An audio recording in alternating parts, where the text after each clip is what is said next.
Graham. He wanted to rob an apartment, but instead he did a general cleaning.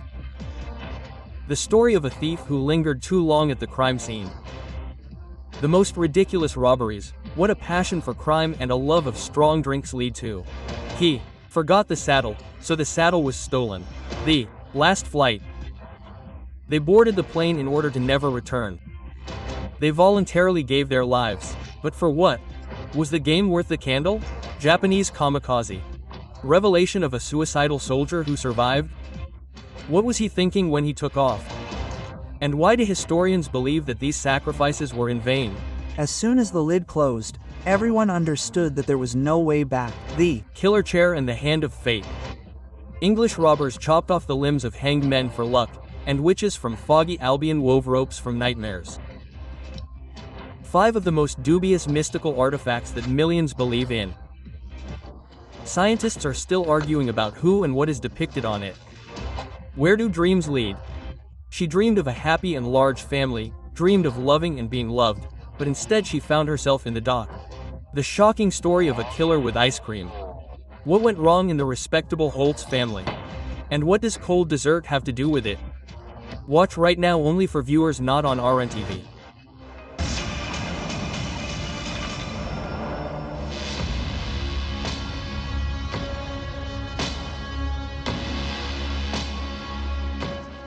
Here it is, Kizilma.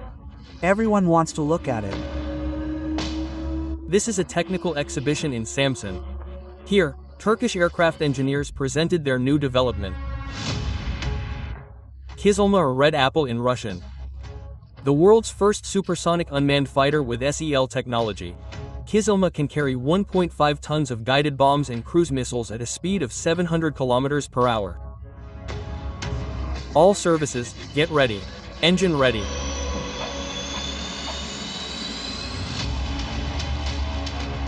As the developer of the Red Apple, engineer Selçuk Bayraktar assures, drones are a new technological step. It is thanks to them that the world will finally have a 6th-generation jet fighter. The first unmanned fighter has completed a test launch. The engines have proven themselves to be excellent. Thank you all. We have been preparing for this for 12 years. One of the advantages of this jet fighter is that it can interact with other drones as part of a so-called swarm. Maneuvers, when dozens of combat vehicles approach one target. This is the principle by which the Turkish Simseki drones operate. They do not carry separate bombs or missiles. In fact, the vehicles themselves are the shells. Each one has up to 5 kilograms of explosives inside. In the hovering flight mode, that is, saving maneuverability, Simsek approaches the target, then turns on the afterburner and approaches the target to destroy it. In essence, the considered ammunition, as well as gliding aerial bombs and some more pinpoint objects of a smaller nature, is a kamikaze drone. This term has come into use literally there in recent years. And it is due to the fact that the drone does not return, and it has a specific task to self-destruct together with the enemy, having brought it to the target. Kamikaze drones hit the target more accurately than howitzers or rocket artillery. Experts say that prototypes of such combat vehicles appeared in the 70s, but it was only possible to implement the technology 20 years later. This is how the Israeli Harpies appeared, drones that can carry almost 100 kilograms of explosives, used to destroy radar stations and air defense systems of the enemy. War is not only combat operations, it is also a confrontation of scientists, engineers, and designers. It is difficult to win when your equipment is worse than the enemy's. Kamikazes, but not drones, but Japanese squads of strike fighters, appeared precisely in such conditions. World War II. The Imperial Army in the Pacific Ocean was suffering defeat from the Allied fleet, mainly the USA and Great Britain. In an attempt to turn the tide of battle, the Japanese remembered Bushido, the code of the samurai, who are ready to die for a high goal. For example, for the prosperity of their country and the preservation of the imperial house. In Japan, a kamikaze unit emerged, as the Japanese called it, poetically the wind of the gods, which was supposed to sweep away the attacking side. The wind of the gods was what the Japanese called the typhoon that saved their country from the Mongol Armada in the 10th century. Launched 100 ships of Khan Kublai. In the 20th century, the kamikaze units were supposed to do the same, but with other enemies. It was decided to make airplanes that had a large supply of explosives up to 1,200 kilograms in front.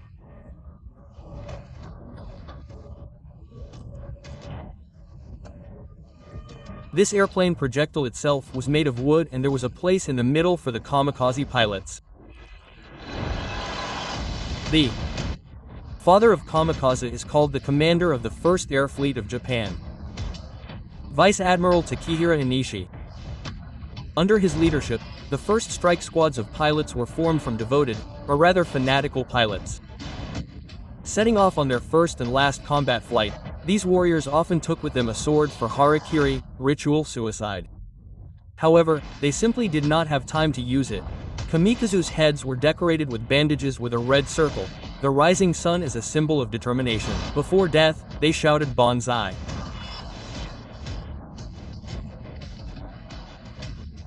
In translation, 10,000 years, this is a traditional wish for a long reign of the imperial family for kamikaze who developed special aircraft shells. They were poetically called oka, translated as sakura flower. According to one version, they were given this name for their incredible lightness. They say that these machines could not even take off on their own. Large bombers lifted into the air. Cool. It is so interesting to watch the plane that drags us in front of us.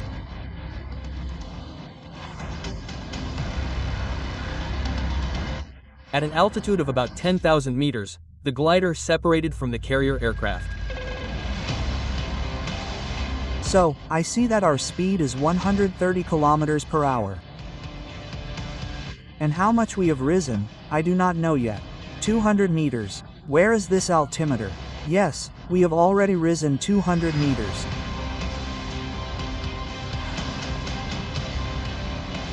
"350 meters. Can you imagine that the maximum altitude of this glider, to which it rose, is more than 10 kilometers? Phew.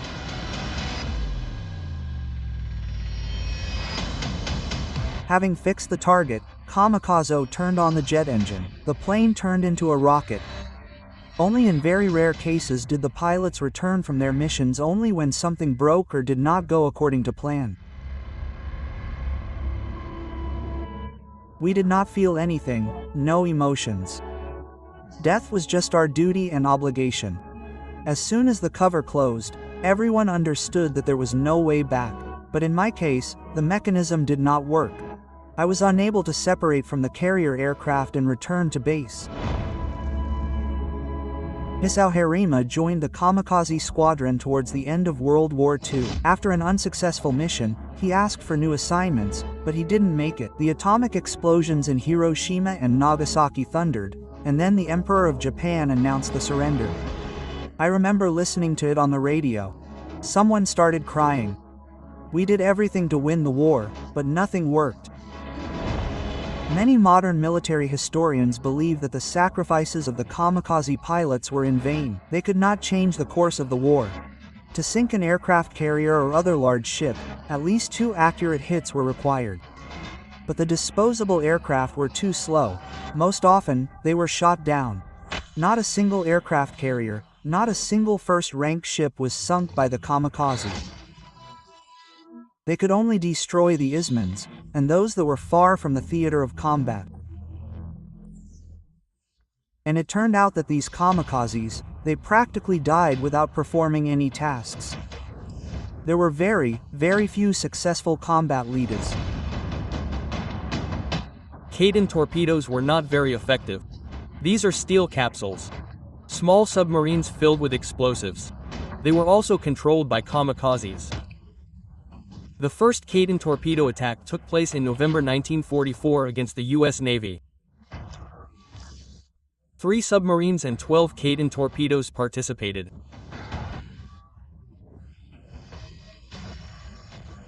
It turned out that one submarine was sunk and almost 8 containers were also disabled, but a ship of the American fleet was destroyed.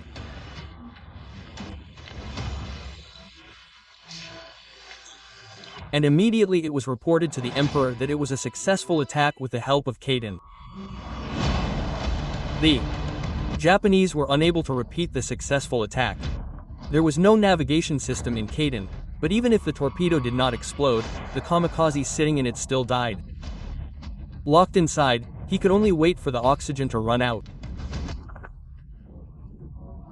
This is somewhat inhumane from a modern point of view, but nevertheless, some effect was achieved. Yes, the uncertainty of the sailors and the tension during combat operations from the unpredictable behavior of the enemy still gave a certain result.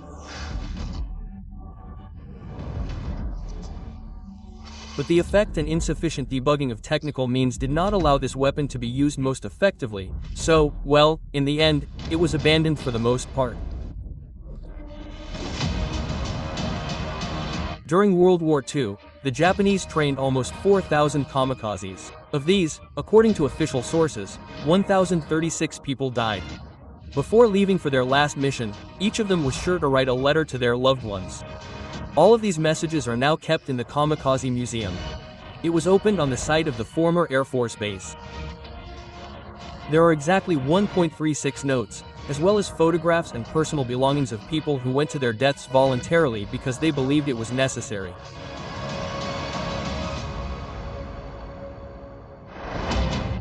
Up next in the program, armed, but not very dangerous. 5 robberies that failed, despite all the efforts of the criminals. They dreamed of criminal glory, but became stars thanks to their stupidity and total bad luck. He made everyone laugh, including the owners, the police, and even the judge. For whom the bell tolls, in Viborg a vandal got into an ancient tower closed for restoration and became a hero of the city. But why was the school offender awarded instead of a severe punishment? Alexei Korzun met the hooligan and learned the details of the high-profile story firsthand. How it really happened. A. Greek sphere for gladiators and a cursed chair for drinking. How many people were killed by enchanted furniture? Alexei Korzun made his list of the most dubious magical artifacts that millions of people believed in. This ball was buried on purpose. A. Cold heart. Achelion rode an Antarctic wave, swam with penguins, and didn't even get a runny nose. How did he manage not to freeze in the coldest ocean on the planet? Amazing facts about people who turned out to be stronger than severe frosts. Why a Norwegian was nicknamed a tenacious seal, find out very soon. Stay tuned, it will be fun and interesting.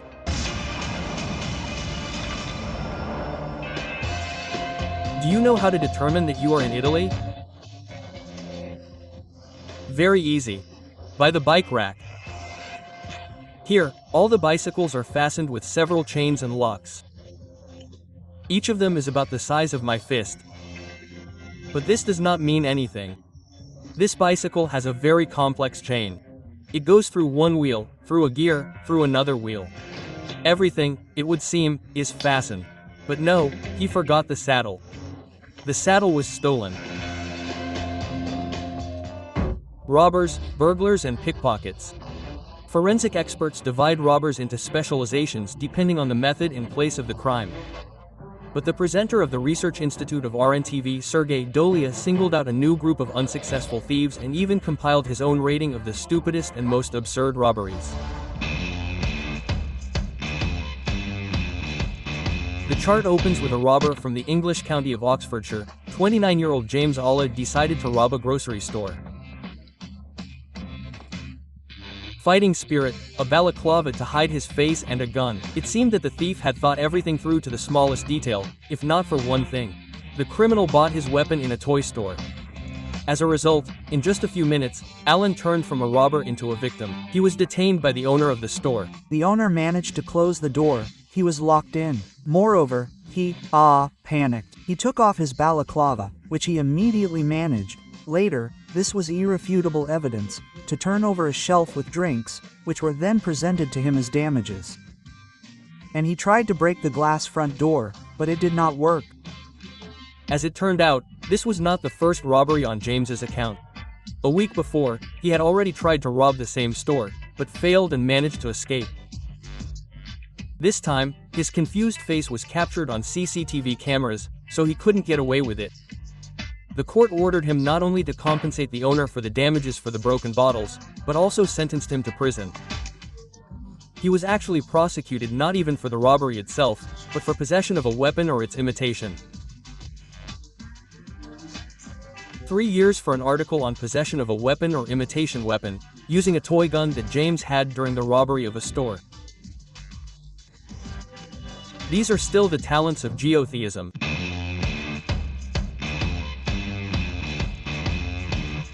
With the advent of social networks, it has become easier for police to find criminals, and the losers, who occupy the 4th place in the rating, are a living example of this.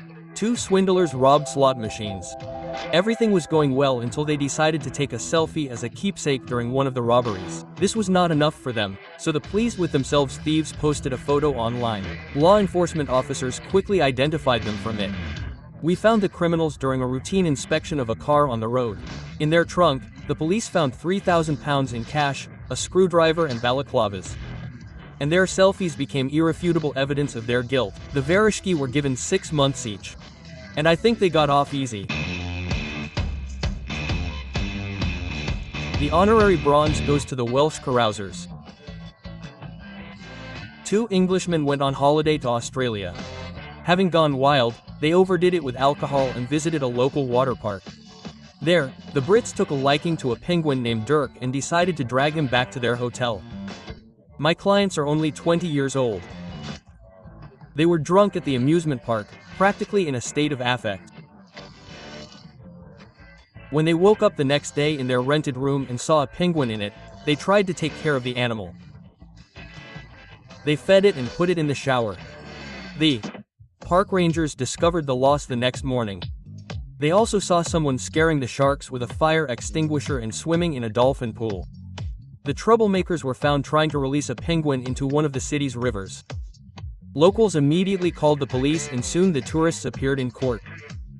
However, the servants of Themis were not moved by the care that the Cudels showed for the penguin. They were fined 1,000 Australian dollars. And the summary of their punishment was the judge's words: "You need to drink less vodka."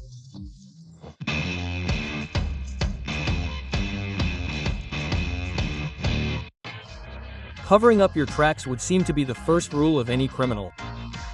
But Pole Łukasz Chajnowski went a little overboard in destroying the Uliga, and for this he received 2nd place in the list of the most ridiculous robberies. The elderly Petrin couple from Lancash were returning from another vacation and, like in the Russian fairy tale about the 3 bears, they saw not a sleeping girl on their bed, but a sleeping man. A 28-year-old so-called conditionally thief who came to the person from Poland. He tried to rob this apartment.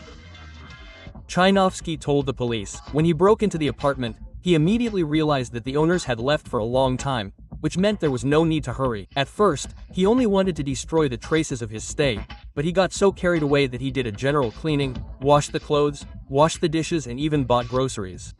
He would not mind living in such comfortable conditions himself. Łukasz was sure that he would have time to hide before the owners arrived, but they dropped in unexpectedly. But the valuables remained in place. He was given a suspended sentence and a fine of £200. He made everyone laugh, in fact, the owners, the police, and even the judge. And what's more, the owners themselves treated it quite loyally, because absolutely nothing of the valuables was missing. The leaders of the rating of the most ridiculous robberies are a gang of transgender people from the Philippines. 9 fatal beauties, who were handsome just yesterday, were kidnapped by men and demanded a ransom from their relatives. As it turned out, the disguised scammers wanted to collect money for a sex change operation. The gang was formed in 2018, and 14 men became their victims. The gang would get acquainted through dating sites, and when they met, they would capture the victim, keep him locked up, demanding a ransom. The bandits sent a letter demanding money to their relatives by email, and as soon as they received a bank transfer, they would immediately release the hostage. Over several years, the transgender people were able to collect about 4 million in rubles. This amount was only enough for operations for 2 of them. The rest will have to while away their days in a man's body, and behind bars. The gang was recently arrested after relatives of the kidnapped 58-year-old Taiwanese contacted the police.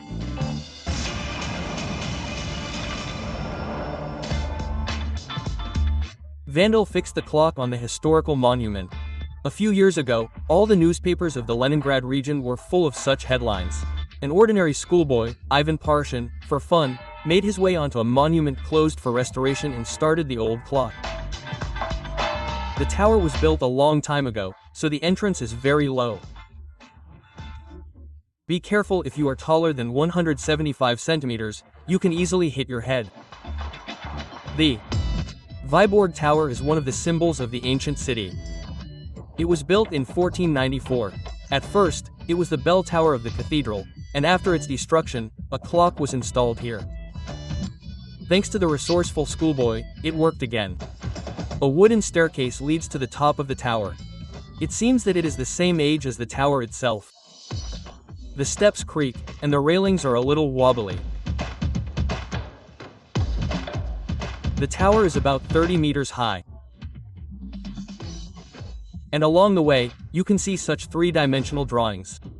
It immediately becomes clear how meticulously the engineers approached the construction of the tower. In 1793, the top of the tower burned down, and it had to be built on.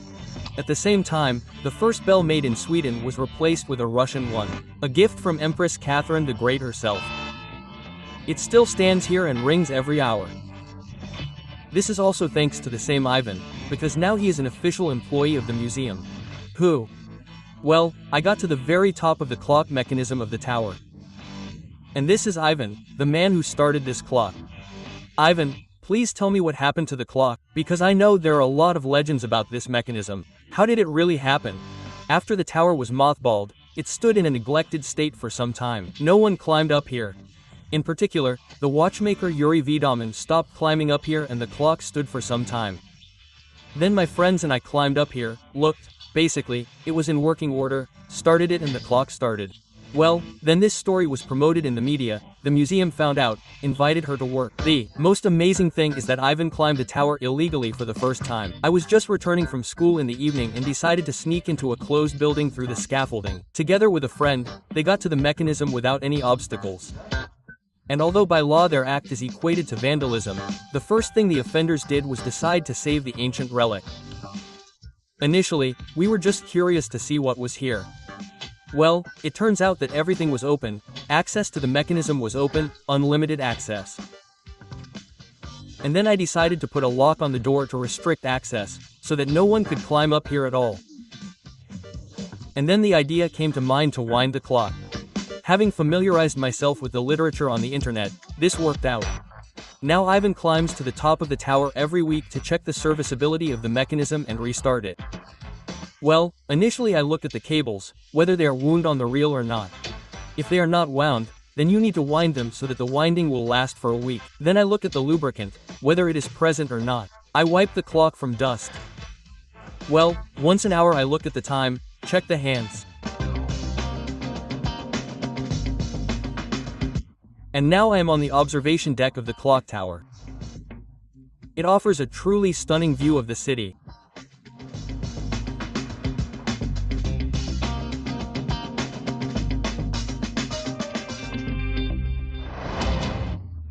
Next on the program is the witch's ladder of a rooster and living water for dead babies. The most dubious witchcraft artifacts that people believe in. Alexei Korzun has compiled his chart of mystical places and objects. How a thieves' talisman helped the police send robbers to jail. It is believed that it was made between the 2nd and 3rd centuries AD. Freeze, wolf's tail. How people live where snowdrifts lie most of the year and the thermometer drops to -50. Sergei Dolia visited the permafrost zone and found out why the Yakuts burn their cars and why they drag buckets of ice water down the street in freezing temperatures. You'll find out in a minute. Stay with us. It's better to know about this in advance. Winter is coming.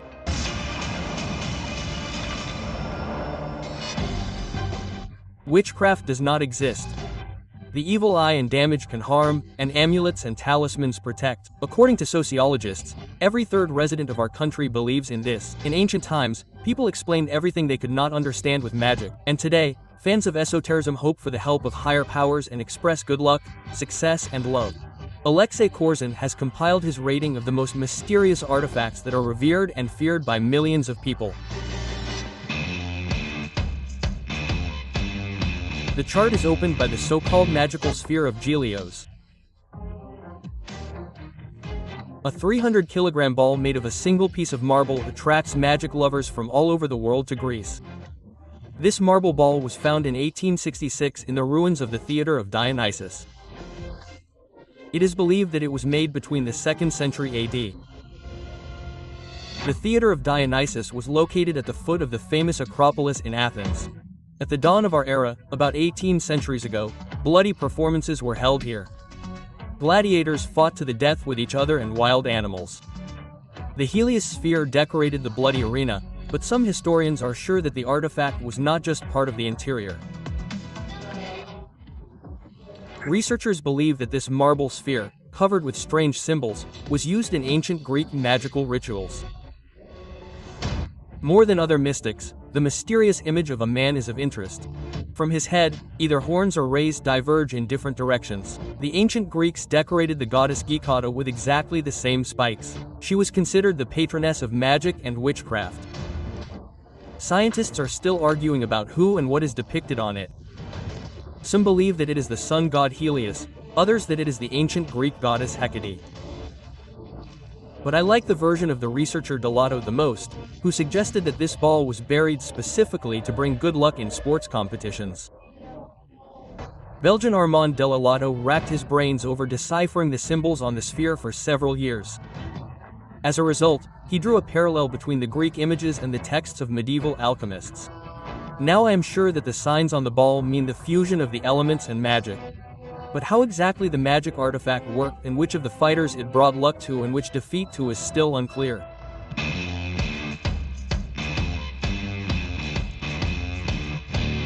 In 4th place in the ranking is a Scottish spring. Not far from the village of Munlochy, there is a spring, the water from which supposedly heals any disease. People believe that if a child got sick, you need to take a piece of cloth, rub his sore spot, then dip the cloth in water, wet it well and tie it to a tree, and the disease will go away. If a wet rag did not cope, they moved on to more radical measures. The sick child was taken to the spring, dipped his head in and left alone with his face overnight. If the baby was found alive in the morning, it meant the magic water helped and a miracle happened. If dead, the Scots just threw up their hands, like, nothing can be done, since even magic did not work.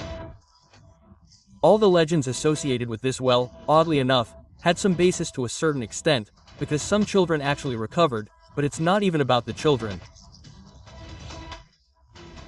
Many warriors who stayed here were wounded and so on, and sometimes also healed early and, naturally, everything was in the well. On the Black Island, where the village of Munlochy is located, there are other underground springs. According to the locals, they are all magical. The main thing is to know what to conjure. Our ancestors believed that each well had its own purpose. Some healed, others could cast a curse, some could influence the weather. So far, the magic spring has the strongest effect on tourists. Thousands of people come here to perform a ritual with a piece of cloth. All the trees around the mystical well are wrapped in all sorts of rags. Because of this, the forest is gradually dying, but for some reason, the miraculous water cannot heal it.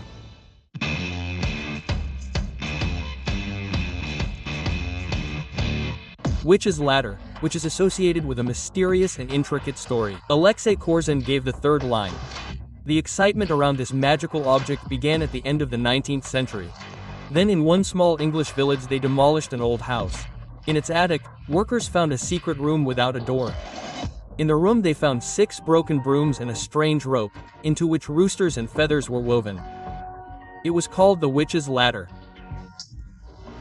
Anthropologists began to assume that this most likely refers to women who were engaged in witchcraft. When anthropologists at their congress interviewed literally all the women who were directly involved in this, They laughed and said that it was only to scare away birds and was directly connected primarily with pea crops.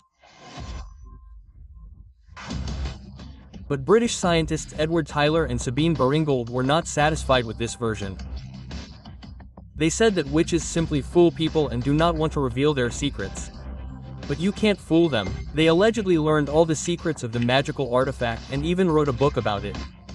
After the publication of shocking reading, the theory of Tyler and Baringold gained thousands of followers, and now millions of Britons weave witch ladders from everything in sight. They say that such a rope is the best remedy for nightmares.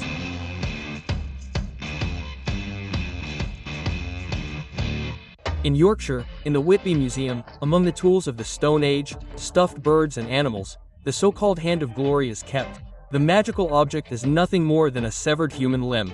Alexei Korzun gave this creepy artifact the second place in his mystical chart.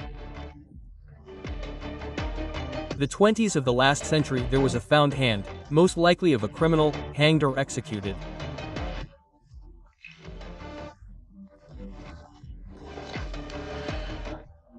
But they say that it was like some special hand, that if the criminals took it with them, the road, tried to somehow set it on fire, but it did not set on fire, then the robbery of this or that house should not have taken place for the simple reason that there could be people in this house.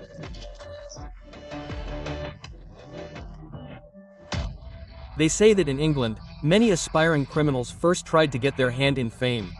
According to legend, to do this, they had to find a person who had committed suicide but had not yet died. But instead of luck, the magic artifact increasingly brought the thieves a prison sentence. The fact is that the police found out about the amulet. It was worth finding such a thing on a suspect, and he was immediately sent to jail. The leader of the rating of mystical artifacts is a chair that kills anyone who sits on it. It used to stand in a bar in the small town of Crispy in the north of England. According to local legend, 300 years ago it was cursed by a counterfeiter, inveterate drunkard and murderer Thomas Busby. He fell in love with the daughter of his partner in the criminal business, but the bride's father was against the wedding, and then the insulted groom attacked him with his fists. In the end, an enraged Busby kills his father-in-law. And the court did not even take into account the fact that the test was a fake. It sends him to the gallows. According to legend, Busby expressed his last wish before his execution, to drink in his favorite bar. After knocking back a glass of whiskey, the killer demanded that no one ever take his favorite place again. Whoever sits on this very chair will die. Initially, one chimney sweep laughed at this so-called legend and said that he would calmly sit on the chair and have a wonderful time. Alas, he did not have a wonderful time. He fell from the roof and died. Since then, there have been many who wanted to disprove the legend, and all of them did not live long after sitting on Busby's chair. When the number of victims of the enchanted furniture exceeded 60, the owner of the bar gave the artifact to a local museum. There, the chair was specially hung higher so that no one else would sit on it. Local guides say that visitors to the bar actually died. Only not because of a curse, but because they overdid it with alcohol.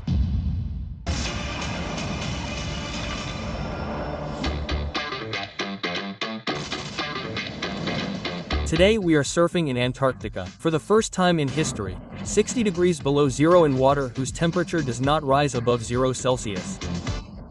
When a Chilean Ramon Navarra decided to conquer the waves of the coldest continent on Earth, many called him crazy.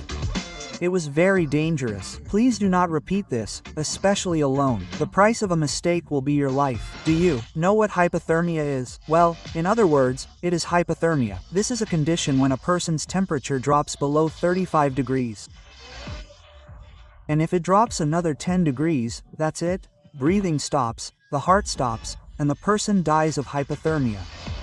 An unprepared person's pulse jumps in icy water. It's not just about adrenaline. The heart tries to pump blood, which literally freezes in the veins. There is a noise in the ears. The head feels like it is being squeezed from all sides. The eyes are slowly covered with darkness. Convulsions begin. A feeling of trembling begins. Later, when it is warm, the heat becomes less, and the energy-saving mode intensifies and the person goes to sleep. And this is dangerous because during sleep, the body's vital functions decrease even less. and this can lead to the fact that after sleep, a person goes into a coma, and after a coma, death can already occur. How did Ramon Navarra not die of cold? After all, sometimes, to ride the perfect wave, surfers have to catch it for several hours. It turns out that the athlete carefully prepared for the trick. He was with a group of specialists. These were divers, doctors. And the preparation lasted for 2 weeks. Everything went well. And thus he became the first person to ride a surfboard in Antarctica. But the main secret of Roman's successful swim is special equipment. For diving in icy water, they sewed him an 8mm thick wetsuit. And it is not for nothing that experienced polar explorers say that properly selected equipment can save a person even from the most severe cold. Oh, right now I have 2 socks on. Thermal underwear, winter pants. Underwear here, a turtleneck, a sweater, a winter jacket, and I'm still cold. For the residents of Oymacon in Yakutia, such an outfit is a common thing. In winter, the air temperature here drops to -60, which is why the area is called the Pole of Cold. And when in January they have -42 degrees, the residents laugh and say that they have spring. Because in fact, when you live in extreme conditions, the cold already seems somehow ordinary and does not seem like something very out of the ordinary. The cold sets its own rules and changes people's lives. For example, in winter, only hot water flows from the tap in the houses of the Oymacon people. Cold water in the pipes will freeze instantly, so they carry it in buckets. Northerners install double glazing on their cars and city buses. And those motorists whose transport breaks down right on the highway have no choice but to burn it. They don't warm themselves by such an expensive fire while waiting for help. The air of Yakutia is dry, so the frost there feels a little different. Not like in humid climates, and people often stand at the bus stop, so a little dancing is what they call cut dances. This is done to warm up the body. According to archaeologists, the first people in these places settled about 6,000 years ago, long before the advent of double glazing and central heating. To warm up, they twisted and turned as best they could. And this strange dwelling behind me is called Balagan. This is the winter home of the Yakuts. The roof was usually made of earth, and the walls were coated with clay mixed with manure.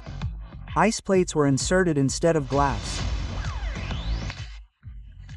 Everything inside the booth was made as simple as possible, only so that a person could survive the harsh Yakut 50-degree frosts. Now stove heating is becoming a thing of the past in Yakutia, but earlier, in order to keep the hearth warm, it was necessary to prepare new bundles of firewood every day. Of course, the house had to be heated, so a fireplace or hearth was always installed to the left of the entrance, and opposite it there was a room like this, which was allocated specifically for the girl for marriage, because the Yakuts took great care of their girls.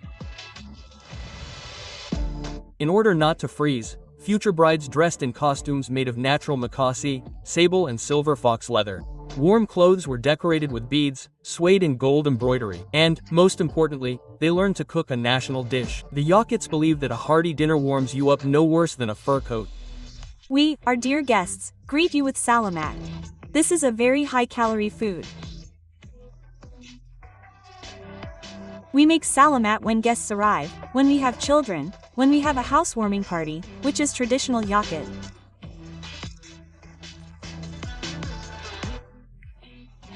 And we make Vipak or kumis every year. We drink Vipak every day, and we now make kumis on holidays. Salamat is prepared from fatty sour cream, and flour. Sometimes butter or lard is added to it. All this is boiled to the state of thick jelly. There are legends that there are hearty dishes in Kuta began back in the days of Genghis Khan, that is, 800 to 900 years ago. They washed down salamat with burpak, a drink made from sour milk, with sugar and berries. They predominantly eat fatty high-calorie foods in order to release energy. They also have a certain metabolism. This is precisely a genetic predisposition. That is, when it is necessary, and to produce more heat, the body speeds up. Then, for example, when a warmer time comes, this need to produce a large amount of heat is absent, and their metabolism decreases a little. The metabolism of Northerners is an amazing example of how people adapt to any, even the harshest conditions. But scientists have recognized the unique survivability of the Norwegian Gudlauer Fridtjof as a miracle. In 1984, he was shipwrecked on the Arbaluvitz schooner. All crew members died of hypothermia. But Fridtjof held out in 5-degree water for 6 hours and swam to shore. It turned out that all thanks to excess weight. Researchers, having studied the fisherman, came to the following conclusion. This fat, which was in his layer, it had some unique properties. He was 3 times denser than a normal person, and that's why he could stay in cold water for such a long time. Doctors compared Fridtjof's fat layer to a 2.5 centimeters wetsuit. And they jokingly nicknamed the 125-kilogram sailor the human seal. Next on the program, look for the woman. 35 corpses in the basement and 2 dismembered bodies in the ice cream fridge. Stories of bloodthirsty ladies who knew a thing or two about crime. Why do women kill?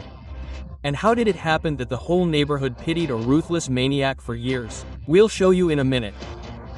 This is more shocking than the director's wildest fantasies.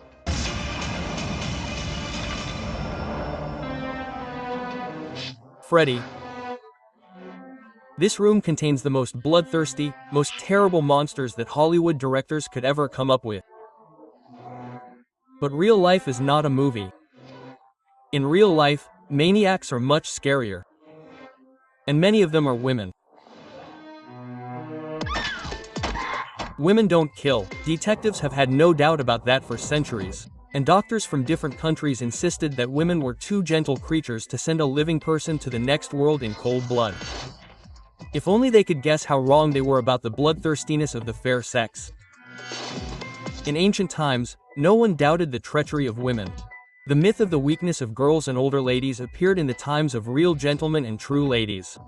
But that era is long gone. Today, criminologists and forensic psychiatrists have no doubts about women's ability to kill. Maniacs were even divided into classes according to several characteristics: cruelty, method of murder, and motives. Experts singled out the so-called black widows, murderers, husbands, and lovers in a separate article. Romanian Vera Renze from the Serbian town of Zrenjanin was just one of them. She knew neither pity nor regret, but on the contrary, many sympathized with her. Vera Renzi is a Romanian woman who poisoned more than 3 men with arsenic in the 20s and 30s of the last century. She was from a respectable noble family, and her first husband was also a nobleman. Vera did not live long with her noble husband. She was constantly jealous of her husband, and in order not to suffer, one day she poisoned him, and she sadly told her neighbors and friends that her unfaithful lover had run off to another. And they believed her. The same story repeated itself with her second husband. Again, love, suspicions, tears, a mouse to death, the pity of neighbors about yet another rake who had abandoned her. According to such a simple scenario, over several years Vera sent more than 3 dozen men to the next world. But the most amazing thing is that her total bad luck with her lovers did not arouse suspicion in anyone around her. One day, Vera's son came to visit her and went down to the basement where Vera kept the coffins with her murdered husbands and lovers. And the son saw this, after which he decided to blackmail his mother. However, Vera got rid of her son, also by adding arsenic to his tea. Ironically, the police were tipped off to the rent by a jealous woman just like herself. The wife of one of Vera's lovers tracked down the unfaithful husband. And when he disappeared, she put him on the wanted list and gave the address of his mistress, where she expected to find the cheating family man. Investigators actually found the traitor in the said house, or rather his body, and 34 other male corpses. At the trial, Renzi confessed that she killed her suitors out of jealousy. They all preferred others to her and paid for it. The maniac did not hide the fact that she enjoyed spending her evenings in an armchair between the coffins of her former suitors. After such revelations, the Romanian was sentenced to life imprisonment. She died in 1960 in a prison cell. The Spanish Estibalis Carranza also did not regret her betrothed. No, she was not jealous, like Vera Renzi. All the thoughts of the pretty Esti were occupied by dreams of a daughter or a son. She lived with fantasies of motherhood, but the stork that was supposed to bring children was in no hurry to her. There were no babies in the cabbage either. At first, the failed mother blamed her lovers for her misfortunes, quarreled, swore, demanded, and then cold-bloodedly got rid of those who could not and did not want to make her happy. Carranza herself admitted that she pursued only one goal, namely to have children. She did not care about anything else. And when her husband or boyfriend said that they no longer liked her, that was the moment when she had the intention to actually kill them. She understood how I would be able to have children if they treated me like that. The maniac's first victim was her husband Holger Holtz. Carranza assured that the initially sweet and caring spouse turned out to be lazy and cruel. Instead of romantic evenings, the couple whiled away the time with quarrels and scandals.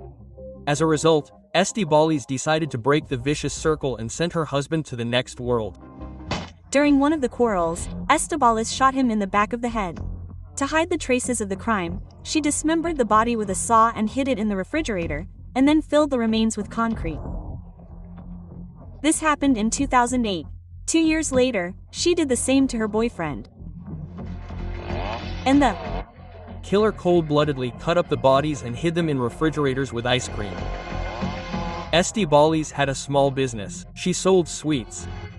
Customers did not even guess that in the freezer next to the desserts there were dismembered corpses of 2 men. This went on for 3 years, until during the renovation of the store, workers accidentally stumbled upon the remains. Carranza did not wait for the arrest and fled to Italy. There, in a small town, she fell in love with a street musician.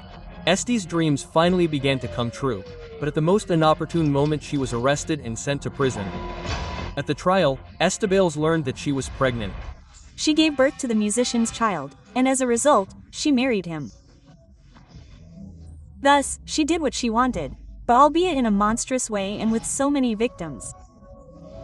The story of the Spanish woman became a sensation. Journalists called Estibaliz the ice cream killer and never ceased to be amazed at how a woman with such an innocent, kind face could turn out to be a cruel maniac. After a long hearing, the court sentenced Carranza to life imprisonment. Moreover, in a men's prison, she was considered too bloodthirsty and dangerous even for the company of female criminals. Several years ago, Esti wrote memoirs. The book was published, although no fee was paid. The publishers decided to save on a popular story, allegedly out of respect for the relatives of the victims.